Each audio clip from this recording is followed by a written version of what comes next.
CPIക്കെതിരെ ആഞ്ഞടിച്ച് CPIM സംസ്ഥാന secretary Pinarayi Vijayan. CPIക്ക് പഴയ കോൺഗ്രസ് ബന്ധത്തിന്റെ ഹാങ് ഓവർ വിട്ടുമാറിയിട്ടില്ലെന്ന് പിണറായി വിജയൻ പറഞ്ഞു. അഡ്ജസ്റ്റ്മെന്റ് സമരം ഏതെന്ന് CPI തന്നെ വ്യക്തമാക്കണമെന്നും CPI നേതാക്കളുടെ വാക്കുകൾക്ക് തെരുവു പ്രസംഗത്തിന്റെ പ്രാധാന്യം മാത്രമേ നൽകുന്നുള്ളൂവെന്നും പിണറായി വിജയൻ പറഞ്ഞു. CPIMനെതിരെ CPI നേതാക്കൾ ഉന്നയിച്ച ആരോപണങ്ങൾക്ക് കടുത്ത ഭാഷയിലാണ് പിണറായി വിജയൻ മറുപടി പറഞ്ഞു തുടങ്ങിയത്.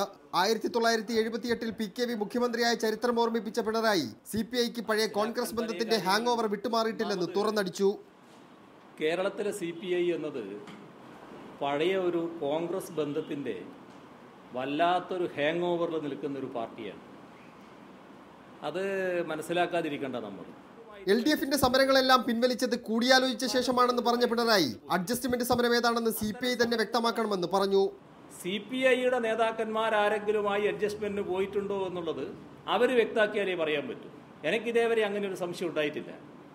പക്ഷേ ഇത്തരമൊരു വാദഗതി അവരുടെ ഭാഗത്ത് നിന്ന് വന്നതുകൊണ്ട് അങ്ങനെ ഉണ്ടായിട്ടുണ്ടോ എന്ന് സംശയിക്കുന്നതിൽ തെറ്റില്ല. കെ മാണിയെ ഇടതുമുന്നണിയിലേക്ക് ക്ഷണിച്ചിട്ടില്ല. LDFിലേക്ക് പുതിയ പാർട്ടികൾ വരുന്നതിനെ കുറിച്ച് തനിക്കറിയില്ലെന്നും പിണറായി പറഞ്ഞു. ഞങ്ങളുടെ മുന്നിൽ അത്തരം ഒരു പ്രശ്നം വന്നിട്ടില്ല. എന്നോട് നേരിട്ട് ചോദിച്ചപ്പോൾ ഞാൻ അറിയത്തക്ക നിലക്ക് അങ്ങനെ ഒരു കാര്യമേ ഇല്ല എന്ന് നിങ്ങളുടെ അടുത്ത് പലവട്ടം ഞാൻ പറഞ്ഞിട്ടുണ്ട്. ഞങ്ങൾക്ക് ഇപ്പോഴും അത് തന്നെയാണ് പറയാനുള്ളത്. എവിടെയോ നിൽക്കുന്ന ഒരാളെ നോക്കി നിങ്ങൾ ഇങ്ങോട്ട് വന്നേക്കോ എന്ന് ശങ്കിച്ചുകൊണ്ട് എന്തിനാണ് വർത്തമാനം പറയാൻ പോകുന്നത്? ഇതുവരെ ഉണ്ടായ വിവാദങ്ങളെല്ലാം നാളെ ചേരുന്ന LDFിൽ ചർച്ച ചെയ്യുമെന്നും പിണറായി വ്യക്തമാക്കി.